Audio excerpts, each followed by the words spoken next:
नमस्कार, कशिश न्यूज का खास कार्यक्रम मुद्दा देख रहे हैं आप और मैं सुष्मिता राज आपके साथ। झारखंड का मुद्दा है और झारखंड के मुद्दे पर आज चर्चा होगी। झारखंड में खनन विकास का जरिया या भ्रष्टाचार की जड़। सीएजी की रिपोर्ट ने सत्ता के गलियारों में हलचल मचा दी है। रिपोर्ट कहती है कि बालू घाटों के संचालन में भारी अनियमितता हुई। पत्थर खदानों के पट्टे नियमों को ताक पर रख कर दिए गए। जहां ई नीलामी अनिवार्य थी, वहां सीधे पट्टे बांट दिए गए। साहेबगंज में डीसी के द्वारा जमीन का पट्टा जारी कर दिया गया। चतरा और पलामू में तय सीमा से ज्यादा खनन पट्टों को मंजूरी दे दी गई। गैर मजरूआ जमीन को पर्ती बताकर खनन की इजाजत दे दी गई और यहां तक कि फॉरेस्ट कन्वेंशन एक्ट 1980 के उल्लंघन का भी आरोप लगा। अब सीएजी का दावा है कि इन सब गड़बड़ियों से झारखंड सरकार को करोड़ों रुपए का नुकसान हुआ। सबसे बड़ा सवाल है कि जब झारखंड में कांग्रेस जेएमएम की सरकार है तो क्या इस रिपोर्ट की पूरी जिम्मेदारी सत्ता पक्ष लेगा या फिर इसे पुरानी फाइल बताकर टाल दिया जाएगा। वहीं दूसरी ओर विपक्ष में बैठी बीजेपी सरकार को कटघरे में जरूर खड़ा कर रही है, लेकिन क्या बीजेपी सिर्फ सवाल पूछ रही है, ये अब जानना होगा। क्या इन सवालों पर बीजेपी की आगे रणनीति क्या होने वाली है? चलिए इसी पर चर्चा को आगे बढ़ाएंगे। हमारे साथ कांग्रेस से राकेश सिन्हा जी जुड़े हुए हैं, बहुत स्वागत है आपका कशिश न्यूज पर। बीजेपी से हमारे साथ दीनदयाल बर्णवाल जी जुड़े हुए हैं, बहुत स्वागत आपका भी। पहला सवाल राकेश सिन्हा जी से होगा। सीएजी की जो रिपोर्ट सामने आई और जो रिपोर्ट के आधार पर तमाम गड़बड़ियों को सामने रखा गया, सवाल बिल्कुल स्पष्ट नजर आ रहा है कि यहाँ क्या सरकार के राजस्व की सेंधमारी हो रही है या फिर इसे भी भ्रष्टाचार की भेंट समझे और जो बीच के बिचौलिए हैं वो इन तमाम धंधों को चला रहे, जो प्रशासनिक पर आरोप भी लग रहा है। राकेश जी।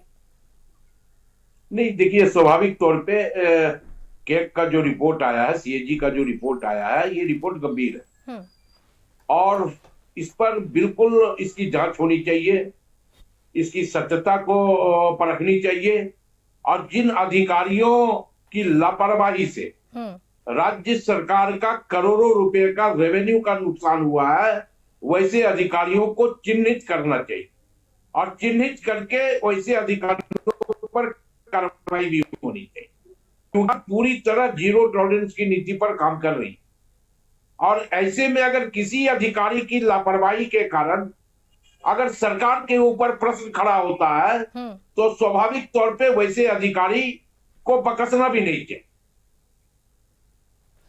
अभी आप बता रहे हैं कि प्रशासनिक तौर पर जो है वो लापरवाही हुई है। चलिए एक बार पहले बीजेपी का भी रिएक्शन ले लेते हैं, फिर चर्चा को आगे बढ़ाएंगे। दीनदयाल जी, कैग की रिपोर्ट को हमने देखा और जो खनन की बातें कही गई, करोड़ों रुपए के नुकसान को, राजस्व के नुकसान की बातों को कहा गया है, कांग्रेस ये मान रही है या सत्ता पक्ष ये मान रही है कि इसमें प्रशासनिक लापरवाही है, बीजेपी इसे कैसे देखती है?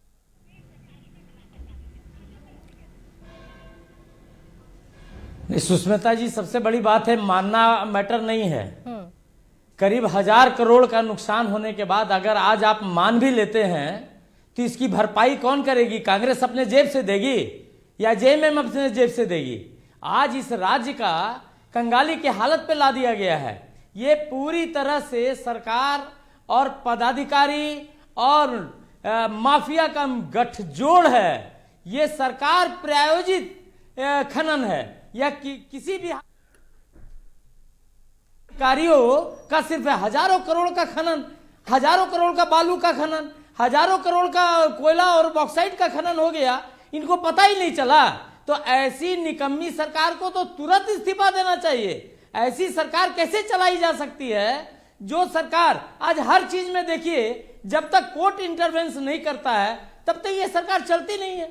आज भी लगातार कोर्ट इसको दुत्कारती है, लताड़ती है, तब ये जाकर ये कार्य करती है। तो ऐसी सरकार जहां आप देख रहे होंगे, जबकि आप देख रहे होंगे कि वित्त मंत्री लगातार रो रहे हैं, हमारे पास पैसा नहीं है, केंद्र पैसा नहीं दे रही है, केंद्र पैसा नहीं दे रही है। दूसरे तरफ आप देख रहे हैं कि हजारों करोड़ का अगर राजस्व नुकसान हो रहा है राज्य को, तो आप कर क्या रहे हैं भाई? आप सिर्फ और सिर्फ केंद्र के भरोसे हैं क्या? अगर केंद्र पैसा नहीं दे रही है तो आप केंद्र से मानिए, मगर जो राज्य में इतना लीकेज हो रहा है, जबरदस्त लीकेज है। अगर सुष्मिता जी आप निकाल के देखेंगे तो जो भी रिपोर्ट आप निकालेंगे वहीं हजारों करोड़ का ये लोग बंदरबाट किए हुए हैं। जेएमएम और कांग्रेस का जो गठजोड़ है ये बिल्कुल भ्रष्टाचारियों का गठजोड़ है और वैसी सरकार, निकम्मी सरकार को तुरंत इस्तीफा देना चाहिए। ठीक है दीनदयाल जी, आप अपनी बातों को सामने रख रहे हैं। आपने ये कहा कि प्रशासनिक लापरवाही नहीं, सरकार की गठजोड़ है और शायद यही कारण है कि इन्हें संरक्षण मिल रहा है। राकेश जी देखिए, यहाँ पर सवाल तो जरूर उठ जाता है ना कि जब नीलामी होनी थी और नीलामी जो है वो अनिवार्य था, तो फिर कैसे इस तरह से नीलामी कर दी गई बालू घाटों की, पत्थर खदानों की? ये तो एक सवाल उठेगा ना। नहीं सुष्मिता जी, सबसे पहले तो थोड़ा मैं भाजपा के भाई मेरे प्रवक्ता बहुत लंबी लंबी बातें कर रहे थे कि निकम्मी सरकार, निकम्मी सरकार किसकी है? आज पूरा देश जान रहा है कि निकम्मी सरकार कौन है। आज भारत का सबसे पहला कर्जदार देश बन चुका है। ये आपकी निकम्मापन का ही कारण है। आज डॉलर के मुकाबले रुपया पूरी तरह धराशायी है। ये आपके निकम्मेपन का ही उदाहरण है। तो पहले अपने गिरेबान में झांक लीजिए। पूरा देश त्राहिमाम है। जिस प्रकार एयर ट्रैफिक आपने 2 व्यक्तियों को सौंप दिया था, कई अफरा तफरी का माहौल एयरपोर्ट पे था, देखा है ना बर्नवाल साहब? तो निकम्मी सरकार किसकी है? चंद पूंजीपतियों को अपने पूरे देश की संपत्ति गिरवी रख दी। निकम्मी सरकार किसकी है? तो आप अपने निकम्मेपन का भांडा हमारे ऊपर मत फोड़िए। मैं तो कहता हूं जी बिल्कुल, देखिए बालू घाटों की नीलामी की सरकार ने तैयारी भी की थी, लेकिन मामला न्यायालय का था। न्यायालय ने कहा कि पेशा कानून के बाद जो है बालू घाट की नीलामी होगी। तो लेकिन सरकार ने पोर्टल भी लॉन्च किया है और उस पोर्टल के माध्यम से बालू का उठाव भी हो रहा है। तो सरकार पूरी संजीदगी के साथ जनता की समस्याओं का निराकरण कर रही है। लेकिन गड़बड़ी कहाँ हो जा रही है राकेश जी? साहिबगंज है। का उदाहरण देखिए ना, डीसी पर अब तक क्या कार्रवाई होगी? क्योंकि बिना यहाँ पर जो बातें कही जा रही है कि डीसी द्वारा भूमि पट्टा जो है वो जारी कर दिया गया, इस पर क्या कार्रवाई होगी? क्योंकि बिना आदेश के तो ये काम होगा नहीं। बिल्कुल सुष्मिता जी, देखिए कार्रवाई किसी भी चीज की कार्रवाई ऐसा नहीं है कि किसी चैनल में डिबेट हो गया और उस पर कार्रवाई हो जाए। कार्रवाई का एक प्रोसेस होता है, उसका एक नियम होता है। तो तमाम चीजें सरकार के संज्ञान में है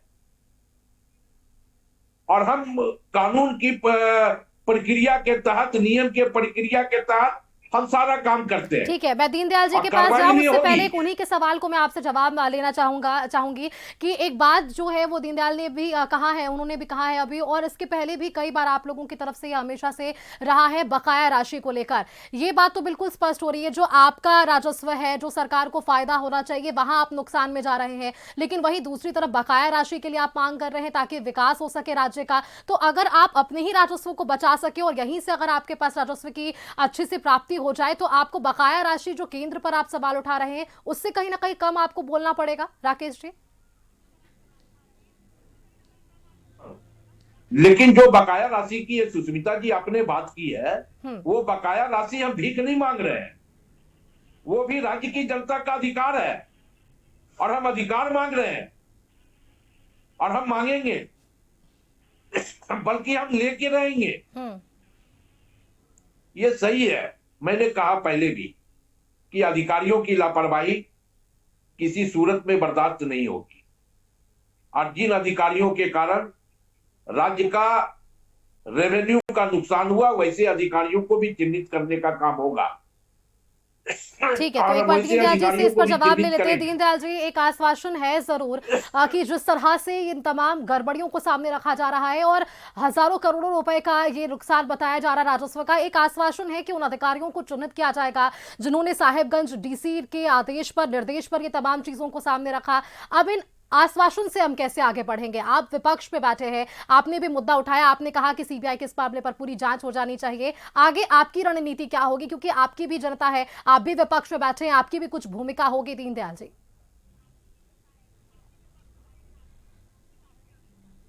नहीं सुष्मिता जी, भारतीय जनता पार्टी बहुत क्लियर है, स्पष्ट है कि जिस तरह से यह सरकार में गठजोड़ सरकार राज्य को लूट रही है, निश्चित तौर पे भारतीय जनता पार्टी पूरी तरह से यहाँ पहरेदार की भूमिका में है।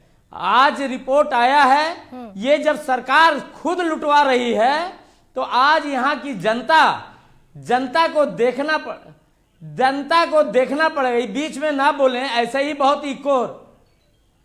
जी बातों को पूरा करिए। झारखंड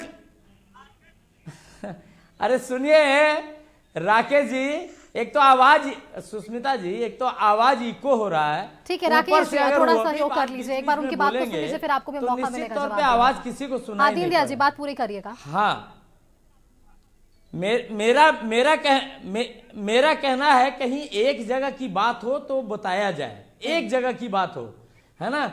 आज चाहे आप नगर निगम की चुनाव को ले लें या छात्रों की छात्रवृत्ति को ले लें, आज छात्रवृत्ति तक के ये सरकार गटक गई है, खा गई है।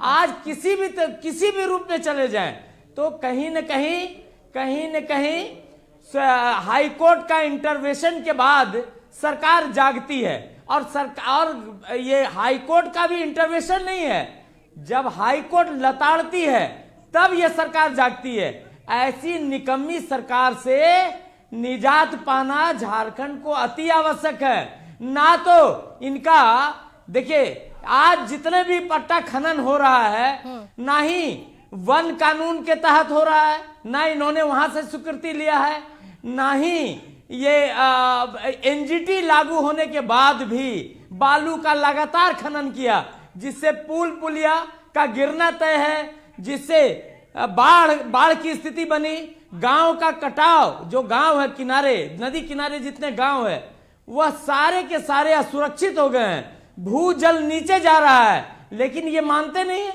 इनका एक ही काम है कि किसी भी तरह से अपना जेब भरना। ठीक है दीनदयाल जी, आप कुल मिलाकर ये कह रहे हैं कि सरकार को हमेशा जगाने की कोशिश करनी पड़ती है, हाईकोर्ट को फटकार लगानी पड़ती है, उसके बाद सरकार जागती है। राकेश जी, इस पर जल्दी से थोड़ा सा रिएक्शन दे दीजिए, क्योंकि ना सिर्फ अब कैग की रिपोर्ट पर यह आरोप लग रहा है, ये आरोप हर विभाग पर लगा रहे हैं कि आप लोगों को हर चीजों में जगाने की जरूरत पड़ती है।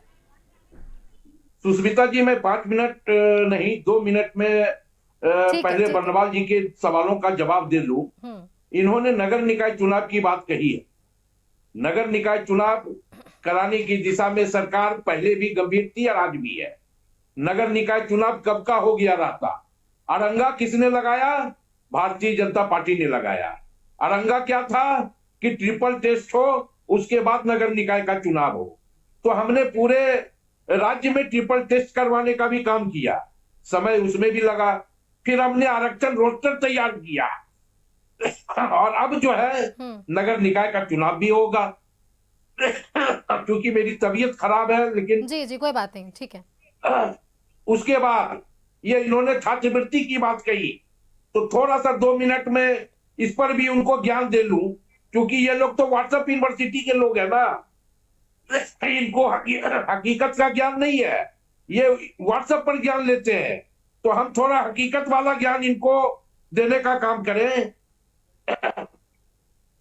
कि हमने 2023-24 में पोस्ट मैट्रिक छात्रवृत्ति मद में केंद्र की सरकार से 271 करोड़ रुपए का डिमांड किया था। राकेश जी, छात्रवृत्ति पर आप जवाब दे रहे हैं। जो दीनदयाल बर्नवाल जी ने सवाल आपसे पूछा कि छात्रवृत्ति को लेकर भी और वहां से भी वो तमाम चीजें जो निकल कर आ रही है, वहां पर भी भ्रष्टाचार हुआ है, क्या इस पर जवाब आपका है?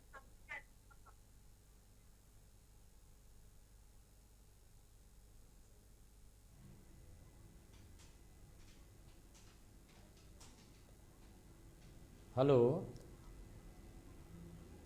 राकेश जी, हेलो,